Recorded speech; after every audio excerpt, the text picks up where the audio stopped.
Go. Alin ng pusong lumbay, malabog ang liwayway, mga matay mapupungay, likas ang ganda ng Pinay.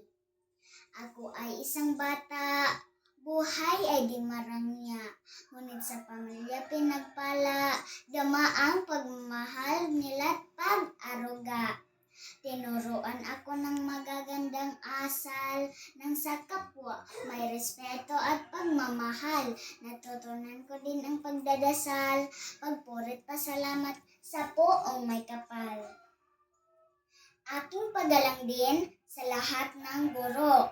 Pagbabasa at pagsulat, kami ay natuto. Sa karunungang tinuro niyo't pinamalas, nagsilbing tanglaw sa tatahakin naming landas. At ang maging sandat ako'y isip na matalas, pag-iibayuhin ang lakas. Wala akong oras na ipapalipas, at taos puso kong igalang ang bansang Pilipinas. Ako ay Pilipino at may matayog na pangarap, kaya't sa pag-aaral, lalo pa akong magsumikap. Pagkat edukasyon ay susi sa magandang hinaharap, na sa bawat isa'y minimithing makamit at malasap. Maraming salamat po.